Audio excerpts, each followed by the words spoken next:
하나님의 말씀은 욥기 지난 시간에 이어서 36장 12절부터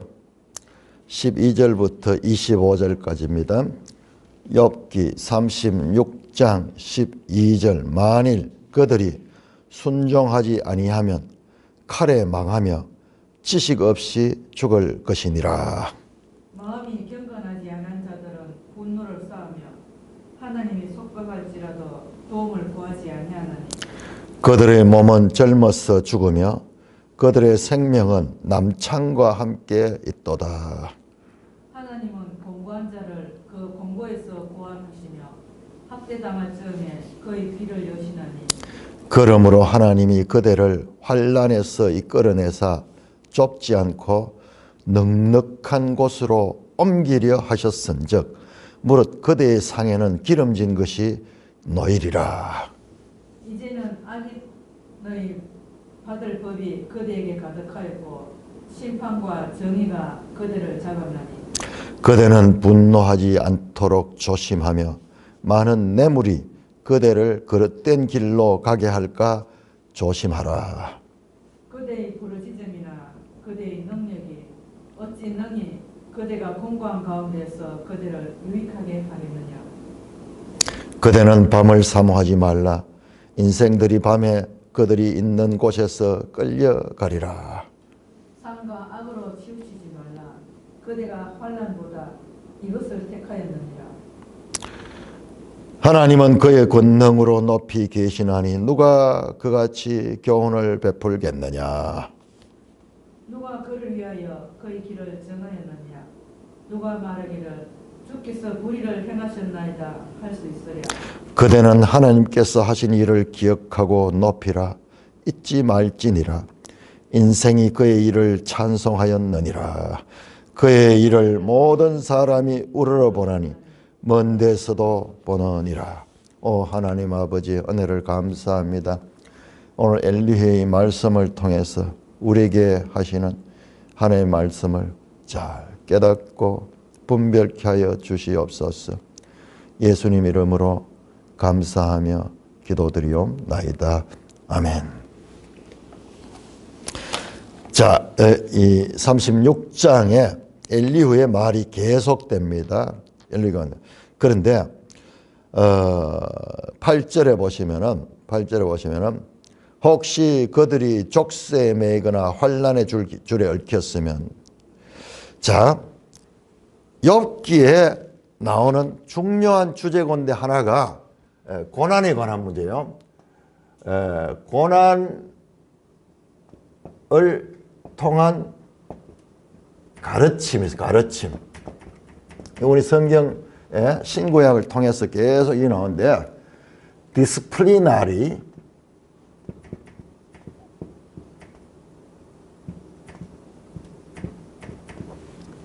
suffering. 자, 우리 이런 지식은요 참 놀라운 거거든요. disciplinary suffering. 고난을 통해서 하나님이 가르치시는 거예요. 가르치는 거예요. 욥도 그와 같이 말씀하세요. 23장 10절에서 그렇게 말하죠. 내가 이 환난의 길을 통과한 후에는 내가 정금같이 되어 나올 것이다. 단련받은 후에 순금같이 될 것이다. 또 엘리바스도 그와 같이, 엘리바스도 5장에 하나님은 이 아프게 하시다가 삼해시고 또 삼해시고 그들을 깨우치시게 한다. 5장에 나옵니다. 우리 한번 찾아볼까요? 5장에 그렇네요. 5장 17절 볼지어다 하나님께 징계받는 자에게는 복이 있다. 와, 놀랍잖아요. 그런즉 너는 전능자의 징계를 없인 여기지 말지니라. 하나님의 징계는 결과적으로 우리를 복으로 이끌어주는 거예요. 징계. 그러니까 엘리후의 이게 엘리바스 이야기거든요. 세 친구 신학자 가운데 엘리바스 이야기가 틀린 게 아니에요. 이게 하나님의 이 히브리서 12장의 이야기는 하나님의 말씀과 똑같은 거예요. 히브리 10장에서 하나님은 그 사랑하는 자를 징계하신다. 그를 깨우치기 위해서 고난을 통해서, 이게 우리 번역에 징계라고 많이 나오는데, 징계를 통해서 하나님은 그를 살리신다. 깨우쳐서 구원의 마침내 복이 되게 하시는, 이것이 하나님 뜻인데, 이게 엘리후의 가르침에도 나오고, 그 다음에 23장 한번 볼까요? 23장 욥의 가르침이 나와요.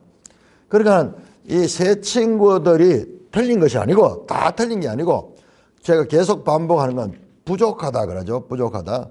3장 10절에 욥이 지금 고난 가운데서 이렇게 고백합니다. 내가 가는 길을 그가 아나니 하나님이 아신다. 그가 나를 단련하시려 내가 순금같이 되어 나오라. 결과적으로 이와 같은 징계를 통해서 이 통과해서 자기가 순금같이 나올 것이라는 그와 같은 말씀을 하고 있습니다. 그리고 지금 오늘 엘리후는 벌써 두 번째예요. 두 번째 그와 같이 말씀합니다. 33장 보세요. 33장 15절부터 그렇게 말합니다. 사람이 침상에 졸며 깊이 잠들며 꿈이나 환상을 볼 때 그가 사람의 귀를 여시고 경고로서 두렵게 하시니 깨우친다 이 말이야. 이는 사람이 그의 행실을 버리게 하려 함이라. 사람의 교만을 막으려 하심이라. 징계를 통해서 잘못된 길로 막 달리던 사람에게 멈추게 하고요. 그 자신의 행위를 돌아보게 하고 회개케 하는 그런 기회를 제공하시는 거예요. 거기에서 33장에도 보면 나오는데 16절은 그가 사람의 귀를 열어주셔서 경고한다. 그러니까 사람이 듣지 못할 사람의 소리가 아니라 하나님의 소리를 듣게 한다. 근데 엘리후는 6장 가운데 33장 그리고 30장 두 번에 걸쳐서 고난을 통한 하나님의 가르침을 설명하는데, 저는 개인적으로 이 엘리후의 이 말씀이 내가 고난당할 적에 정말 이 말씀이 골수에 새겨져서 내가 이 고난에서 벗어나고 믿음을 연단받고 벗어나는데 정말 큰 역할을 했던 말씀이에요. 그래서 사람은요, 자기 상태를 성경을 통해서 거울처럼 보여줄 때 그게 위로가 돼요. 그게 없으면은 그냥 깜깜한 절망이고 언제까지 어디까지 이 깜깜한 터널이 언제 끝이 나는지 알 수 없기 때문에 지쳐버리는데, 그런데 놀랍게도 고난이 하나님의 교육적인 의미가 있다. 이 말은요, 네가 하나님의 사람이라는 이야기잖아요. 하나님의 사람이기 때문에 하나님이 네에게 고난이라는 교육을 통해서 너를 바른 길로 가기 위해서 이 고난을 준다 하는 것을 알게 될 적에, 비록 현재의 아픔은 힘들고 어렵지만은, 그리고 언제 끝날지 모르지만은 그게요, 새로운 힘을 줘요. 내가 하나님을 통해서 고난을 받구나. 하나님이 나를 지금 가르치는 것은 나를 구원하기 위해서, 나를 더 하나님께서 사랑하기 때문에 이런 이 고난을 주는구나. 이런 위로가 히브리서 12장과 더불어서 얼마나 위로가 되는지 몰라. 얼마나 위로되는지 몰라. 그래서 내가 힘을 가지고, 이 말씀은 내 속에 박혀 있는 거예요. 뒤에도 보면 나옵니다. 계속해서 족쇄에 매이거나 환난 8절이죠. 그들의 소행과 악행과 그들의 행위를 알게 하죠. 교만한 행위를, 자기가 교만한지도 모르는 거야. 그냥 세상적으로 자기 생각대로 살아가면서. 그런데 하나님이 그들에게 족쇄에 매거나 환난의 줄에 얽히는 거야. 잘 되던 일이 안 되는 거예요. 자동차 같으면 잘 가던 자동차가 고장이 나보는 거예요. 우리가 마음대로 막 달리고 생각하고 먹고 마시고 막 이렇게 살았는데 갑자기 몸에 병이 나보는 거예요. 그러면은 모든 게 올 수도 없대. 사업이 잘 되던 사람이 사업이 부도가 나고 경제적으로 쪼달리게 돼서 뭐 차비도 없이 그래가지고 먹을 것 걱정하면서 이런 순간, 그때 말씀하잖아요. 그때 하나님은 그들의 소행과 악행과 자신들의 교만한 행위를 알게 하시고, 그때 그들의 귀를 열어 교훈을 듣게 한다. 바로 이거잖아요. 10절에 보면 그들의 귀를 열어준다. 앞에 33장에서 나왔잖아요. 이 고난은 하나님의 소리를 듣게 하는 신비한 하나님의 교육 수단을 하는 거예요. C.S. 루이스라는 금세기 아주 유명한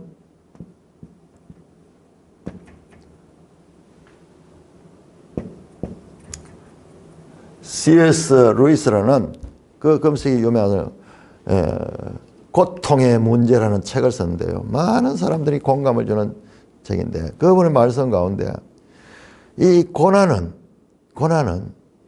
귀 기울이지 않고 자기 생각과 자기 마음을 가지고 자기 걸 가지고 굳은 마음을 가지고 마음껏 달려가는 그 세상을 깨우치는 하나님의 확성기다. 들리지 않던 소리를 들리게 하고 닫혀있던 길을 열어서 하나님의 음성을 듣게 하는 하나님의 확성기라는 유명한 말을 했어요. 그게 바로 여기서 나오는 엘리야의 말씀이 나온 거예요. 맞지 않습니까? 맞지 않습니까? 자, 미국에 벌써 그게 10년이 넘었습니다. 10년이 2000년도 하면 20년이 다 됐네요.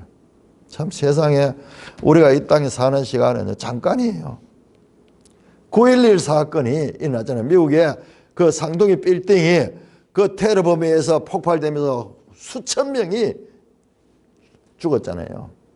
마치 지구에 종말이 오는 듯한 하나의 단편을 그 건물이 무너지면서 그걸 봤잖아요. 그 사건 이후에요. 갑자기 교회에 주일 예배에 평소에 교회 안 나가는 사람들, 미국 사람들 가운데는요 많은 사람들이 크리스찬이에요. 그렇지만 교회 안 나가고 신앙이 하나의 습관적인 부모로부터 물려받은 그런 습관적인 그런 신앙인들이 많았는데 그 사건이 예배당마다 사람들이 많이 모였다. 그 이후에는 어떻게 된지 몰라요. 아마 다 빠져나갔을 거예요. 뭔가 우리 힘으로 해결할 수 없고 그리고 우리의 능력으로 감당할 수 없는 일을 당할 때는 하나님을 찾게 되는 거야. 그러니까 귀를 열어 교훈을 듣게 하는 거야. 우리 기독교는 말씀의 이 종교이기 때문에 이 말씀 안에서 새로 보는 거예요. 새로 보는 거예요. 그래서 죄악에서 돌아오게 만일 11절에 그들이 순종하여 섬기면 형통한 날을 보내며 즐거운 해를 지낼 것이다. 앞에 33장에서도 나왔죠. 33장에서도 만일 1천 천사 가운데 하나가 중보자로 있어서 그렇게 하면 그가 다시 회복되는 생명의 빛으로 나가는 33장 23절부터 33장도 참 놀라운 말씀이에요. 놀라운. 다시 구원으로 나가는 하나님이 세상을 이처럼 사랑하사 독생자를 그는 믿는 자마다 구원을 얻게 하려면 요한복음이 그 안에서 나왔잖아요. 하나님이 고난을 통한 가르침, 하나님 말씀을 듣게 하는 거예요. 그래서 11절에 만일 그들이 순종하여 섬기면 형통한 날을 보내며 즐거운 해를 지낼 것이며 만일 그들이 순종하지 않으면 칼에 망하며 지식 없이 죽을 것이니라.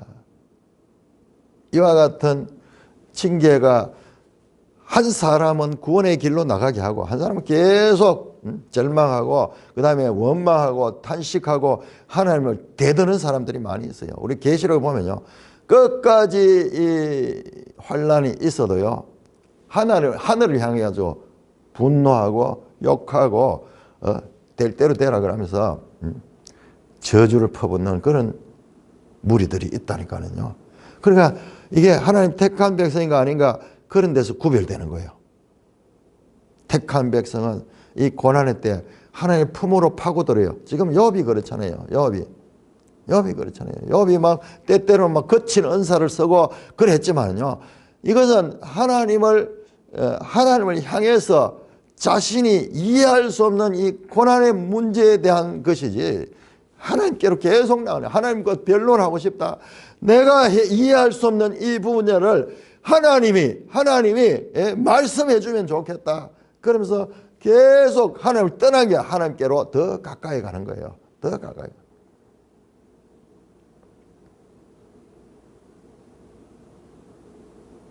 자, 12절입니다. 12절. 만일 그들이 순종하면 칼에 망하며 지식 없이 죽을 거다. 그러니까는 이 고난의 길을 통해서 하나는 생명으로 가는 자가 있고 하나는 사망으로 가는 자가 있다. 멸망으로 가는 자가 있고 그리고 생명으로 가는 자가 있다. 그렇죠? 자, 13절입니다. 13절. 마음이 경건하지 않은 자는 분노를 사하며 하나님이 속박할지라도 도움을 구하지 않는다. 바로 이거예요. 족쇄에 매이거나 환난의 줄에 속박을 당하지만은, 그러나 하나님을 찾지 않고 분노하고 도움을 구하지 않고 끝까지 자기 의에 사로잡혀서 오히려 왜 내한테 이런 일을 신이 있다면 왜 이런 일을 내한테 빼는 거? 그러면 하나님 대해서 분노하고 도움을 구하지 않고 심지어는 하나님을 향하여 저주하는 그런 생명들이 있습니다. 그 결과 어떻게 그들의 몸은 젊어서 죽으며 그들의 생명은 남창과 함께 있도다. 그런 거는 일찍 요절할 수 있으며 이런 면에서는 아주 엘리후가 인과응보적이죠. 젊어서 죽으며 그들의 생명은 남창과 있다. 이게 무슨 말이냐 하면 남창가는 것은 이 고대의 그런 신전에 이런 이 매춘부예요. 남자 매춘. 희한하죠. 영어로 보면 소도마이티 메일. 남자인데 소도마이티 동성애 하는 그 신전에 있는 창남이라고 그 창남. 참 희한한 게 있죠. 우리는 대한민국에서는 그런 걸 본 적이 없어요. 그런데 최근 들어 갑자기 동성애가 어떠고 저떠고 이런 이야기를 하는데, 그러니까 제일 모욕적이고 수치스러운 죽음을 가리키는 표현입니다. 자, 그런데 여기에서 자세히 보시면요, 지금까지 보면은 인칭이 전부 다 누구냐? 그들이라고 나왔어요. 자, 8절부터 그들이, 9절 그들의 3인칭 복수로 나왔죠. 그런데 여기에서 17절 이하로 한번 보세요. 17절 이하에 되면은 이제는 악인이 받을 벌이 그대에게 가득하였고 심판과 정의가 그대를 삼았느니 2인칭 단수로 나와요. 2인칭 단수. 그대에게, 당신에게, 당신의 영어로 you예요. 너에게 나오는. 앞에서는 그들 하는 건 사람 보편적인 대상을 가리켜 말했고, 그런데 이 17절 이후에는 욥에 대해서 말하고 있는 거예요. 욥에 대해서 말하는 거예요. 그러니까는 지금 이 이야기는 문맥을 보면은 욥을 겨냥해서 지금 말하고 있는 거예요. 욥을 겨냥해서 말하고 있다라는 것을 알 수 있습니다. 욥, 너는 왜 고난을 통해서 지금 교훈을 받고 있지 않는가 하는 그런 식으로 말씀합니다. 자, 징계를 통한 가르침. 요걸 여기 얼마나 중요한지 몰라요. 이게 우리 성경에서 나오고, 이게 히브리서 12장 가르침에 아주 중요한 거죠. 징계는 다 받는 것이거든. 징계가 없으면 사생자요, 하나님 자녀야. 하물며 세상의 부모들도 그 자녀를 바른 길로 가기 위해서 징계하거늘 하나님은 더 크게 하신다. 그래서 이 징계를 통한 가르침은 성경의 일반적인 내용이에요. 그런데 이 기원이 어디냐 하면 이 징계를 통한 가르침의 기원이 잠언 3장이에요. 잠언 3장. 잠언 3장. 우리 한번 찾아볼까요? 잠언 3장.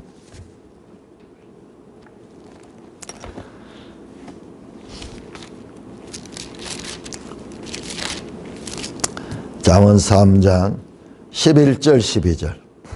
내 아들아, 여호와의 징계를 경히 여기지 말라. 꾸지람을 싫어하지 말라. 대저 여호와께서는 그 사랑하시는 자를 징계하시기를 마치 아비가 아들을, 그 기뻐하는 아들을 징계함 같이 하느니라. 이게 바로 히브리서 12장 5절 6절. 히브리서 12장 5절 6절에 바로 이 잠언 3장 11, 12절을 인용한 거예요.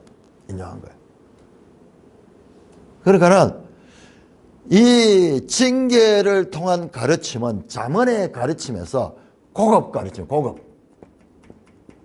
높은 단계의 우리가 앞에서 이 친구들의 경우를 봐서 뿌린 대로 거둔다 단순한 그런 차원의 그런 가르침들이 잠언에 많이 있어요. 잠언에 많이 있어요. 어떨 때는 정말 너무 좀 경박한 그런 게 있어요. 잠언 30장인가 거기에 보면 이런 게 나와요. 사람이 눈 뜨고 볼 수 없는 그 일이 있는데 뭐냐 그러면은 저 종이 주인 된 것과 종이 입장이 바뀌어 주인 된 건가 그리고 못난 여인이 시집을 가는 것. 이야 진짜 너무 진짜 그하죠. 아니 종이 열심히 노력해서 주인이 될 수도 있는 거지 그걸 눈꼴시를 못 보겠다는 거예요. 그리고 못난 여인이 아니 시집 가가지고 잘 살 수 있는 그런 경우가 얼마나 많아요. 그러니까 때때로 잠언에 가르치지만 어떤 면에서 너무 이렇게 초등적인 그런 게 많이 있어요. 그대로 뿌린 대로 거둔다. 그거는 믿지 않는 사람들도 다 보는 그런 건데 그건 잠언에요. 또 단계 가운데서 높은 단계가 있어요. 예를 들어서 남을 돕는 자는 부유하게 된다 그런 말이 있어요. 남에게 자기 것을 주면은 나중에 부유. 그러니 잠언 안에도 높은 단계에 있고 낮은 단계의 가르침들이 있습니다. 근데 그러니까 엘리후의 가르침, 욥의 가르침, 앞에 나왔던 엘리바스의 가르침 동일하게 이와 같은 징계를 통한 가르침을 이야기한대. 이것은 잠언의 가르침이고 잠언의 가르침에 서 나오는 내가 보니까는 이 모든 뿌리가 여기 있어요. 여기 히브리서도 그렇고 그 다음에 다른 성경에서도 나오는 게 이 징계의 의미가 다 이런 잠언에 뿌리를 두고 있습니다. 그래서 우리는 지금 욥기와 잠언의 관계를 수준으로 보는데 이 잠언의 단계에서 욥기 단계로 지금 올라가는 그런 지혜서 가운데의 그런 과정을 보는데 그러니까 그런 면에서는 잠언의 단계도 여기에서 공통적으로 지금 나타나고 있는 것입니다. 자, 더 자세하게 이 징계를 통한 교육을 말씀하는데 15절입니다. 하나님은 공고한 자를 그 공고에서 구원하시며 학대당할 점에 귀를 여신다. 이게요 정말 사실적으로 잘 말씀하고 있습니다. 하나님은 공고한 자를 그 공고에서 구원을 학대당할 점에 귀를 여신다. 고난을 통해서 공고하게 되고 학대를 당하여서 쫓김바 되고 이 세상에서 망하는 것 같은 그 상황 때 그때 하나님은 하나님의 백성들의 귀를 열어주신 거예요. 이게 33장 11절에도 나왔던 말씀이고 그리고 우리 앞에 바로 오늘 본문 36장 10절에 또 나왔죠. 고난은 하나님의 확성기다. 고난은 하나님의 확성기라는 이 C.S. 루이스의 이 말이 여기서 나오는 거예요. 여기 나오는 거예요. 놀라운 이 깨달음이죠. 이게 엘리후의 말은 엘리후의 말. 그러니까 엘리후의 말은 한편으로 이 잠언적인 그런 수준에 있지만은 그러나 그 부분을 정교하게 잘 표현해서 우리에게 우리가 깨달을 수 없는 그런 진리를 가르쳐 주고 있습니다. 그러므로 하나님이 그대를 환난에서 자 여기서부터 갑자기 인칭이 막 그대 나오는 당신을 2인칭 단수로 나옵니다. 앞에서는 3인칭 복수였다가 요 인칭 변화를 잘 봐요. 그러므로 하나님이 그대를 환난에서 이끌어 좁지 않고 넉넉한 곳으로 옮기려 했다. 무릇 그의 상에는 이 고난을 잘 받으면은 하나님이 너를 지금 이 수준 거기에 머물지 않고 넓은 곳으로 보낼 것이다. 맞습니다. 정확하게 보고 있어요. 정확하게 보고 있는데요. 욥은 42장이면 하나님이 평가를 하면서 욥을 지금까지와 다른 차원에서 그냥 귀로 듣던 차원에서 눈으로 보는 그런 넓은 곳으로 깊은 곳으로 그렇게 나아가게 되는데 지금 엘리후가 그리고 그대의 상에는 기름진 것이 나요. 맞습니다. 그대로 되죠. 하나님이 복을 주셔서 갑절의 복을 베풀어 주시잖아요. 보상해 줄 거다. 자, 그런데 문제는 이 맞는 말이 문제는 욥에게 적용되지 않는 이야기예요. 욥을 이렇게 말합니다. 17절에 악인이 받을 벌이 그에게 가득했고 심판의 정의가 그들을 잡았다. 그러면서 이 좋은 말을 적용을 시키는데 욥에게는 어울리지 않는 말로 지금 적용하고 있습니다. 자, 그 가기 전에요. 이 엘리후의 말이 얼마나 놀라운지요. 이게 시편의 말씀이에요.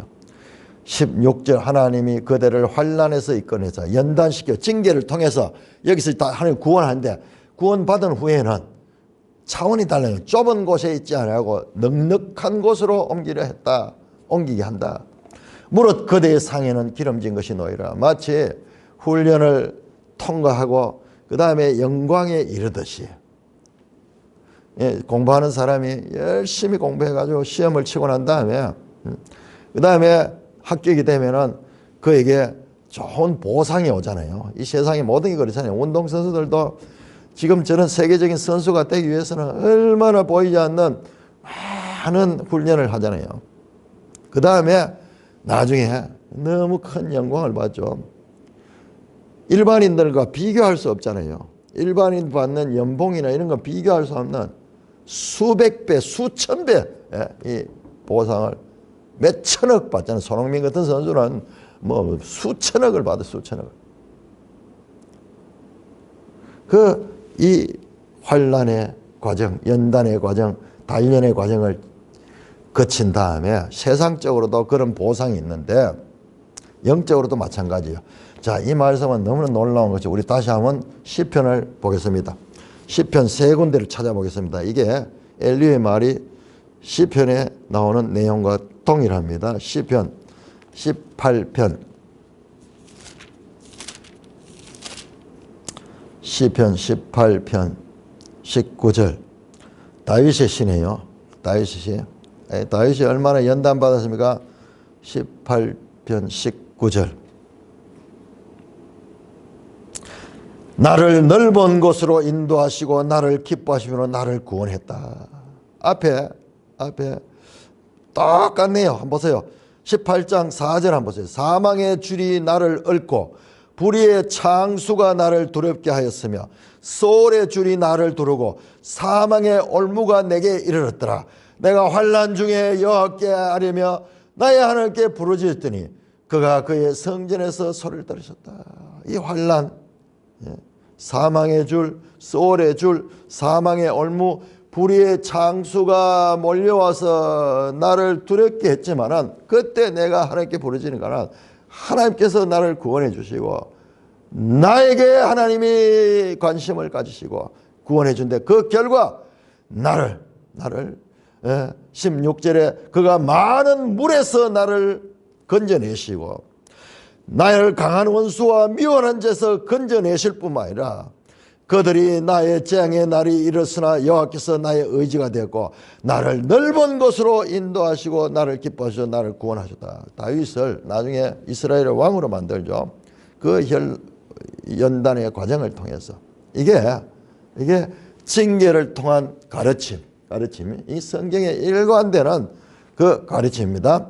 결과적으로 넓은 곳으로 넉넉한 곳으로 이끌어갑니다. 그 이제는 그냥 이 세상에 해 아래 세상에 그런 것에만 관심을 갖지만 이제는 해 위의 세상까지 그의 이 시선을 넓혀줍니다. 자, 시편 31편 이것도 역시 다윗의 시네요. 다윗도 많은 연단을 받았죠. 31편 8절 나를 원수의 수중에 가두지 아니하셨고 내 발을 넓은 곳에 세우셨습니다. 이 고난, 이 연단을 통하며 그 고난을 7절에 나오죠. 내가 주의 인자하심을 기뻐하며 절과 주께서 나의 고난을 보시고 환난 중에는 내 영혼을 아셨으며 나를 원수의 수중에 가두지 않으고 내 발을 넓은 곳으로 세웠다. 118편 시편 118편 5절 내가 고통 중에 여호와께 부르짖더니 여호와께서 응답하시고 나를 넓은 곳에 세우셨도다. 이렇게 고난을 통한 하나님의 가르침, 이것은 성경 신구약을 막론하면서 나오는 가르침인데 그 출발점이 잠언에서 정리돼. 잠언. 사랑하는 자들을 아비가 징계함 같이 사랑하는 자들을 근실하게 징계하시는 하나님. 이 솔로몬의 잠언에서 이 시편의 그 다윗의 저와 같은 경험들이 농축이 되어 가지고 솔로몬을 통해서 하나의 원리를 지금 정리하고 있는 것입니다. 그러나 그 고난을 통한 이 하나님의 가르침, 이것도 잠언의 수준에서 나온 것이다 하는 것, 그것을 우리가 다시 한번 알 수 있고, 욥은 지금 이 단계를 거쳐놨잖아요. 자, 그런데 이제 욥을 향하여 이 좋은 말을 가지고 화살을 쏩니다. 이제는 악인이 받을 벌이 그대에게 가득하였고 심판과 정의가 그대를 잡았나니 그대는 분노하지 않도록 조심하라. 많은 뇌물이 그대를 그릇된 길로 가게 할까 조심하라.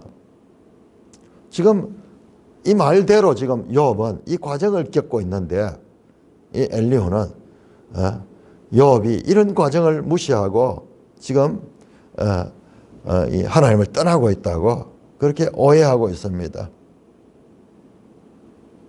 안타깝죠?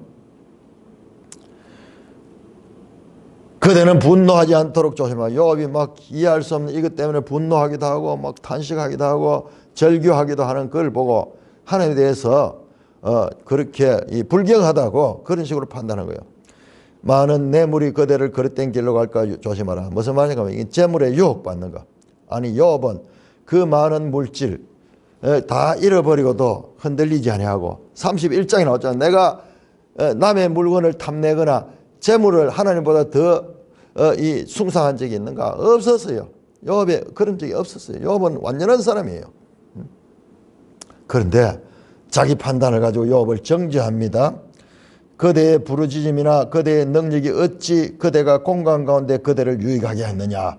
앞에서 보세요. 이야기해놓고는 네가 어찌 공고한 가운데 유익하게 되느냐. 네 부르짖음이나 이런 것들이 네가 하나님을 의지하지 않기 때문에, 앞에서 하나님께 의지하면 하나님이 그 부르짖음을 듣고 연단하시고 그를 구원해 주시는데 욥은 그렇지 하지 않는다는 거예요. 그렇지 하지 않고 네 혼자 그렇게 아무리 소리 질러봤자 그게 아무 소용없다. 유익하게 하지 못한다는 거예요. 무익하다는 거예요. 그대의 부르짖음이나 그대의 능력이 어찌 능히 그대가 공개한 건데 그대를 유익하겠냐. 그대는 밤을 사모하지 말라. 인생들이 밤에 그들이 있는 곳에 끌려가리라. 밤을 사모하는 이게 죽음이에요. 죽음. 사망 간다. 욥을 보고 밤을 사모하는 자라고 그렇게 단정하는 오해를 하며 욥을 평가하고 있습니다. 삼가 악으로 추침하는 그대가 환난보다 이것을 택했다. 앞에 나오는 이 환난을 통해서 연단받는 길을 택하지 않고 네가 악을 악으로 치우치고 있다. 이 좋은 말을 가지고 적용을 잘못하고 있는, 앞에 나오는 세 친구나 엘리후 공통적으로 자기들이 가지고 있는 그 기존 관념을 가지고 상대방에게 적용을 하는데, 그 적용을 하기 위해서 상대방을 있는 그대로 보지 않고 그들의 틀에 맞춰 가지고 판단하는 그런 자기들의 신학적인 견해를 강조하면서 상대방을 그 틀에다 맞춰 넣어 가지고 틀렸다고 그렇게 하는 이와 같은 억지 충고를 하고 있는 것을 볼 수가 있습니다. 뿐만 아니라 여기 나와서 엘리후가 22절부터 이제 하나님의 위대하심을 말씀합니다. 욥 봐, 하나님은 위대하신 분이야. 너는 하나님께 부르짖고 하나님께 구해. 그럼 하나님께서 너를 구해 주시고 너를 넓은 곳을 가르쳐주냐. 그런데 너는 그렇게 하고 있지 않아. 그 말이에요. 그러면서 하나님에 대한 권능을 이야기를 하는데, 맞는 말이에요. 하나님은 그의 권능으로 높이 계시나니 누가 그같이 교훈을 베풀겠느냐. 누가 그를 위하여 그의 길을 정하셨으며 누가 말하기를 주께서 불의를 행하냐고 할 수 있어요. 왜 이런 말을 할까요? 그대는 하나님께서 하신 일을 기억하고 높이라. 잊지 말지나. 욥은 하나님을 찾지 않는다는 거예요. 아니에요. 욥은 하나님을 간절히 찾고 있어요. 그들이 마음대로 욥을 판단하고 있는 거예요. 욥이 31장 우리 한번 돌아가 볼까요? 31장에서 마지막 욥의 마지막 말에서 어떤 게 나오는가? 마지막 말에서 35절에 누구든지 나의 변명을 들으다오 나의 서명이 여기 있으니 전능자가 내게 대답하시기를 바라노라. 전능자에게 내가 이것을 묻고 싶다. 하나님 가르쳐 주시오. 하나님 내가 받는 이 고난이 의미가 무엇이고 이게 왜 이런 일이 난지. 친구들은 와서 전부 나를 정죄하고 판단하며 나의 위로가 아니라 재앙을 주는 위로자들인데 하나님 내 이 아픔, 내 이 억울함, 이 친구들의 오해에서 나를 풀어주시고 변호해 주세요. 하나님은 아시지 않습니까? 떳떳하게 하나님 앞에 그와 갖고 있는데 하나님께 그가 구하지 않는다고. 그대는 하나님께서 하신 일을 기하고 높이라. 잊지 말지나. 아니 좋은 말을 가지고 상대방이 지금 속도 모르고 욥은 끝까지 인내로서 하나님을 떠나지 아니하는 인물이요. 가장 완벽한 인물이에요. 야고보서도 말하잖아요. 욥의 인내를 봐라. 그런데 오해하면서 그 욥에게 좋은 말을 가지고 욥을 오해합니다. 인생이 그의 일을 찬송하였느라 그의 일을 모든 사람이 우러나 먼 데서도 보느니라. 무슨 말? 하나님의 위대함을 말하는데 자, 이 말씀은요. 이 말씀은 36장 22절에서 37장 24절 즉 엘리후의 마지막 말이에요. 마지막 발언이에요. 마지막 발언은 뭐냐 하면 주제가 하나님은 위대하시다. 맞죠? 그런데 그래서 어쨌다는 거예요. 욥이 하나님을 위대하다고 보지 않았던 적이 있습니까? 다 욥이 하나님을 무시하고 있다. 하나님을 무시하고 있으니까는 하나님은 위대하신 분이야. 너는 하나님께 돌아와 회개하고 그렇게 해라. 앞에 나온 세 친구도 마찬가지예요. 회개해야 돼. 너는 하나님 앞에 뭔가 죄를 짓기 때문에 이런 재앙을 당하기 때문에 회개해야 돼. 하나님 위대하시다. 다 이야기하는 거야. 욥도 하나님은 위대하시요. 하나님 앞에 누가 어렵다 하며 그 하나님 앞에 누가 감히 나설 수 있겠는가?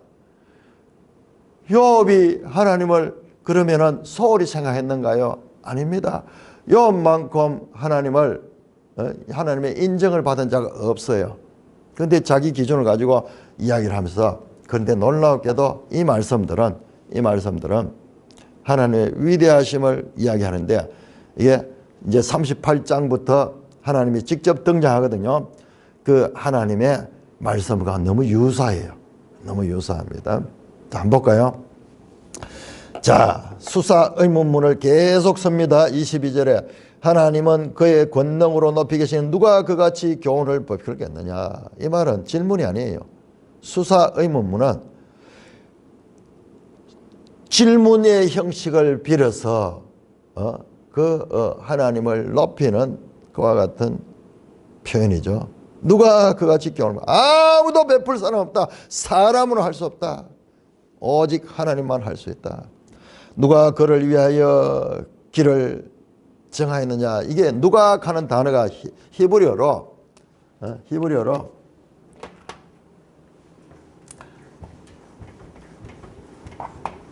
요건 좀 알아놔야 돼요. 미예요. 미예요. 미. 우리말로 미. 누가 그 다음에 미가야 있죠. 미가야. 미카야.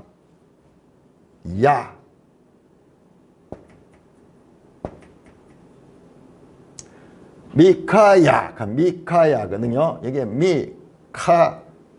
야훼 갈 때 야훼. 누가 여호와와 같은가? 미카엘 있죠. 미카엘. 누가 하나님과 같은가는 뜻이에요. 미카야. 예? 누가 하는 거예요. 그 말은 이 자체가 하나님의 위대하시다는 것을 알리는 그런 표현이에요. 미카야, 누가 하나님 여호와와 같은가? 미카엘, 누가 하나님과 같은가? 천사 이름도 천사장 이름이 미카엘이잖아요. 하나님은 위대하시다는 말이에요. 하나님은 위대하시다. 그리고 이 수사 의문문, 누가 누가 그를 위하여 그의 길을 정했는가? 누가 말하기를 주께서 불을 행하시가? 기억나는 거 없습니까? 사도 바울이 로마서 11장 33절 36절에서 누가 그를 아시나? 깊도다 지혜와 지식에 부여하며 누가 그의 길을 하며 누가 그에게 도움을 드리며 누가 그에게 이 도움을 받겠는가? 이 말씀들이 바로 하나님에 대한 극도의 감탄과 찬송과 위대함을 노래할 적에 나오는 표현이에요. 자, 우리 이사야 40편 한번 볼까요? 이사야 40장. 여기도 마찬가지로, 그러니까 우리가 이제 성경을 보면서 계속 성경적인 표현법, 이거를 우리가 익혀야 돼요. 고대 이 성경 시대의 인물들이 그 표현하는 수사적인 표현들, 이런 것들을 알게 되면 우리 성경을 이해하는 데 참 도움이 돼요. 40편, 여러분 이사야 40편이 뭐예요? 이사야 1장에서 39장까지는 구약에 비유한다면 40장에서 66장은 신약 같잖아요. 구약 39권, 신약 27권. 그 첫 책이 뭐냐? 첫 책이 쫙 그 어둠이 물러가고 빛이 오릅니다. 너희는 내 백성에게, 하나님이 너에게 이르시되 너희는 위로하라, 내 백성을 위로하라. 이게 나함 하는 거예요. 나함. 너희는 예루살렘의 마음이 닿도록 말하며 그것이 외치라. 그 노역의 때가 끝났고 그 죄악이 사함을 받았다. 외치는 자의 소리여 쫙 나오죠. 자, 40편. 자, 이제 12절부터 보세요. 누가 손바닥으로 바닷물을 헤아렸으며 뺨으로 하늘을 쟀으며 땅에 티끌을 대에 담아 보았으며 접시 저울로 산들을 막대 저울로 언덕들을 달아보았느냐? 누가 여호와의 행을 지도했으며 누가 그와 더불어 의논했으며 누가 그를 교훈하였습니다. 이와 같은 수사 의문적인 그와 같은 표현은 하나님의 위대하심을 표현하는데 일방적으로 나타나는 그와 같은 표현입니다. 그래서 이렇게 이 37장 24절까지 엘루의 마지막 말은 하나님의 위대함을 선포하는 말씀이에요. 그런데 참 대단하죠. 왜 이런 이야기를 하느냐 이 말이야. 왜 이러냐. 욥에게 네가 하나님의 위대한 하나님을 몰라. 너는 이 위대하신 하나님을 알으라고 이야기하는데 욥은 그 하나님을 그보다도 더 잘 알고 있고 더 믿고 있고 더 확신하고 있는 하나님들 같은 말을 하면서 욥을 비난하고 있는 거예요. 하나님은 위대하시다. 하나님과 변론하는 욥의 태도를 불경건하고 무익한 것임을 것으로 생각하는 지는 그렇게 판단해요. 욥이 지금 하나님께 대들고 있고 이 불경건하다고 이렇게 판단한 거예요. 그래서 그가 하나님의 위대함을 강조하는 것은 욥을 교훈하기 위해서 그렇게 하는데 이것은 새 친구들과 엘리오의 공통된 반응. 좀 이 논리가 딸리면 하나님 위대하다 그래요. 자, 우리는 속지 말아야 됩니다. 하나님은 위대하시면서 동시에 세밀하신 분이에요. 망원경같이 멀리 볼 수 있으면서도 현미경같이 작은 것도 볼 수 있는 미시하신 하나님이에요. 이들은 공통적인 친구들의 공통점. 하나님은 위대하시기 때문에 우리 인생들 같은 거는 그거는 하나님 앞에 서면 아무것도 아니야. 하나님 무시하는 존재야. 그렇지 않은데 욥은 그렇지 않아요. 욥은 그렇지 않아요. 하나님, 그 위대하신 하나님이 이 사탄 앞에서 한 인물, 가장 하나님 마음을 기쁘시게 해줄 그 인물을 시험하게 하시고 그 과정에서 욥이 지금 승리하고 있는 길이에요. 승리하고 있는 길이에요. 하나님은 사람을 만들 때 그냥 모든 피조물과 같이 만들지 아니하고 창조, 마지막 때 창조하시며 모든 피조물을 다스리고 모든 피조물을 정복할 수 있는 그런 하나님의 형상과 모양을 따라 만들었고 천사보다 조금 못하지만은 그러나 사람이 모든 피조물을 다스리는 위대한 존재로 만드는 것이 사람이에요. 이들은 위대하신 하나님을 알지만은 세미하신 하나님을 모르고 있는 거예요.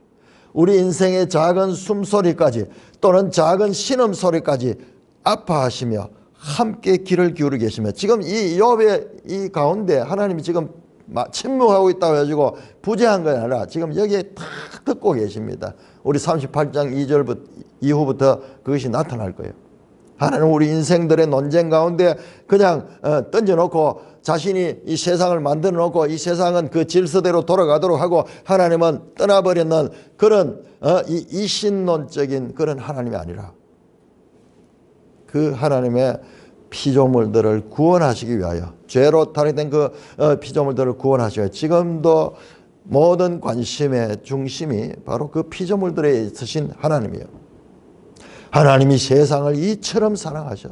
이 세상이 죄로 오염됐다 해가지고 다 멸망시키나이다.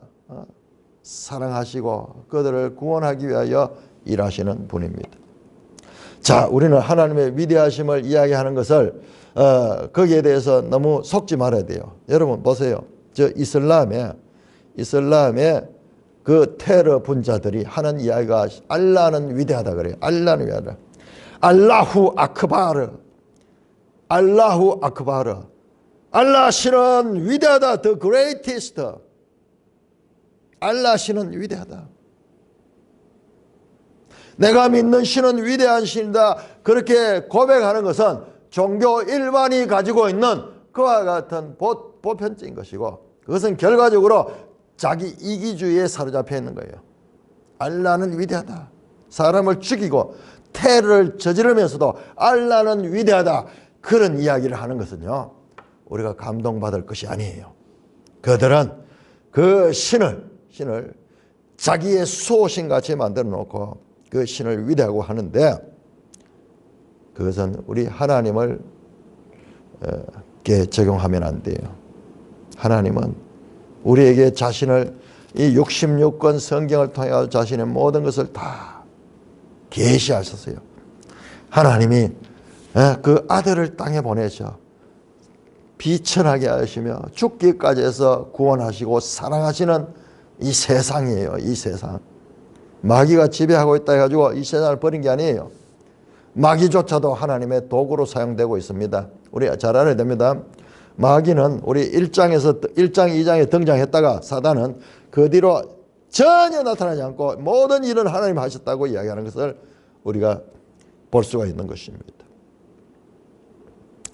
하나님의 위대하심에 욥 같은 죄인이 회개하지 않고 항변하는 것은 불경이요 반역적인 죄를 짓고 있다고 엘리야는 지금 초월적 하나님을 나열하고 있지만은 그러나 이것은 이 좋은 말을 가지고 욥에게는 맞지 않는 그런 말입니다.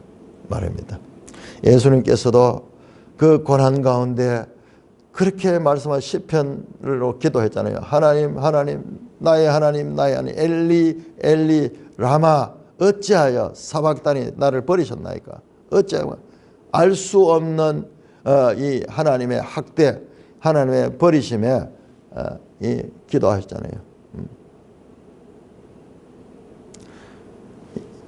이와 같은 이 자신이 당하고 있는 문제들에 대해서 하나님께 질문하고 하나님의 뜻을 구하는 것은 불경건이 아니고 하나님 기뻐하시는 거예요.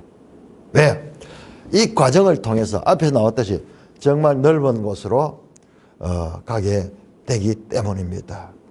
우리 성도의 삶에 있어서도 이와 같은 환난과 이런 것들을 통과한 자들은 그 이전과 달라지는 삶을 살게 되는 거죠.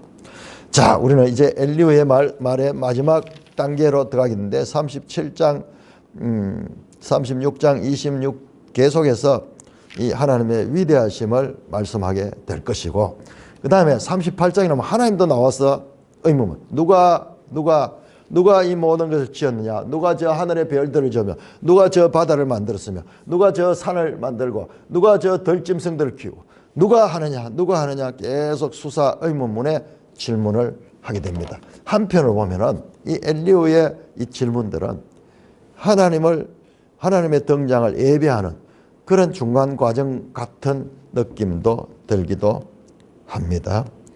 하나님의 위대하신, 하나님의 초월적이신 그와 같은 말을 엘리후가 마지막 하게 되는 것. 37장은 36장 이후부터 그 부분은 우리가 내일 다음 시간에 살펴보도록 하겠습니다. 찬송가 73장입니다.